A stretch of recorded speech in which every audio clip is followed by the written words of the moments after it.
Donc bonjour, moi je suis Élodie Guillotot, la gérante de l'école Élodie Guillotot. Donc c'est une écurie qu'on a créée il y a 5 ans environ. Il n'y avait rien ici. On a décidé de créer un lieu où les chevaux et les cavaliers se sentent bien. La priorité, c'est de répondre aux besoins fondamentaux des chevaux qui sont de vivre en troupeau. Donc il y a 5 troupeaux ici sur environ en tout 20 hectares de prairies. Un des challenges, c'était offrir la même qualité de vie à des petits poneys Shetland de club qu'à nos chevaux de concours. Moi, ça fait 25 ans que je fais ce métier-là.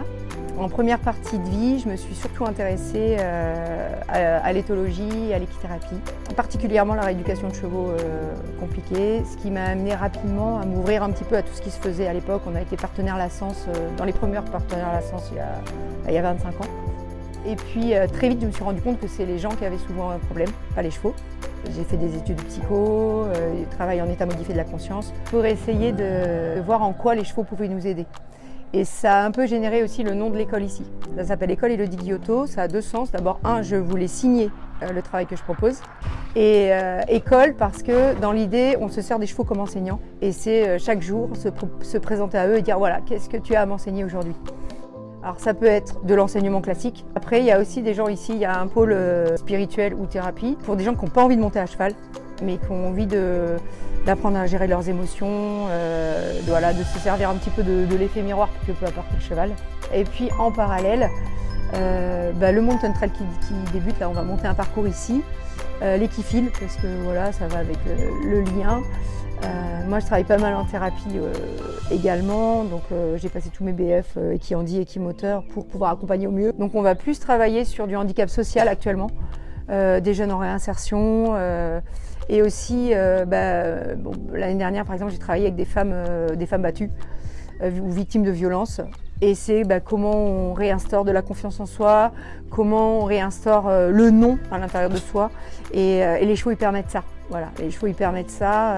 Quand on travaille avec un cheval en face à face, on apprend à préserver son espace personnel, à dire non ou au contraire ouvrir parce qu'on se sent en confiance.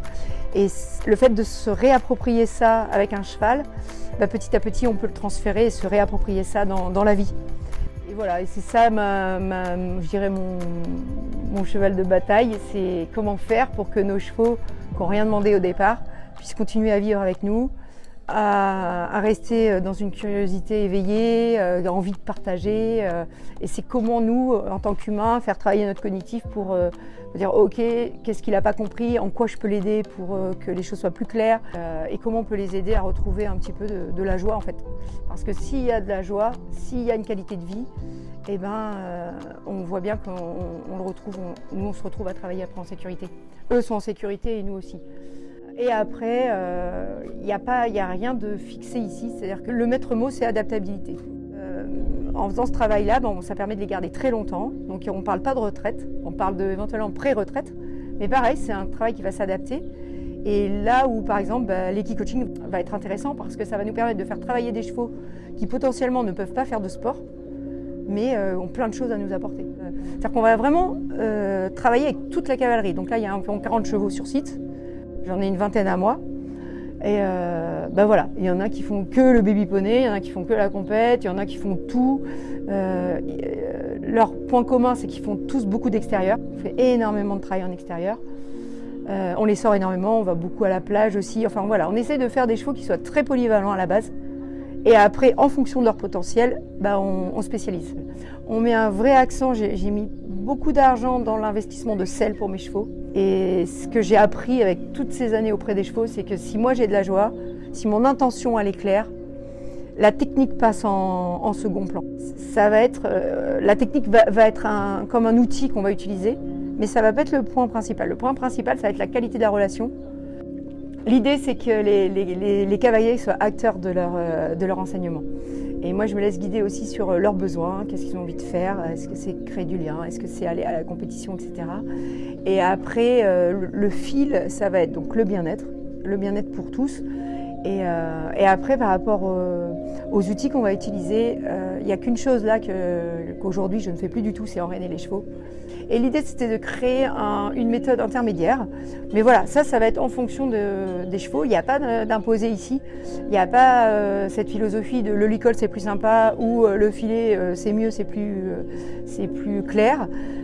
Essayez d'être le plus cohérent avec le fait que ce soit des chevaux et d'arrêter de leur reprocher d'être des chevaux et de les remercier d'être des chevaux avec cette sensibilité-là qui parfois nous dessert, parfois nous fait peur, mais qui nous permet aussi de vivre la magie d'être sur leur dos, quoi.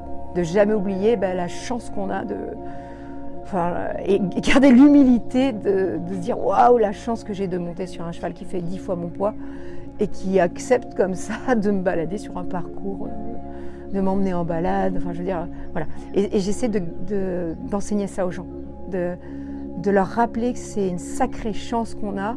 Voilà. Et donc oui, on a, en parallèle de l'école, on a créé une association qui s'appelle Le Cheval sous un autre angle, parce que donc c'est Amélie Blanchot, la présidente, qu'on a formée ici d'ailleurs, et on avait envie de proposer quelque chose de différent et à la fois qui existe depuis toujours, mais c'est surtout comment faire pour que cette boîte à outils soit telle qu'il y a forcément quelque chose qui nous correspond et il y a aussi forcément quelque chose à créer.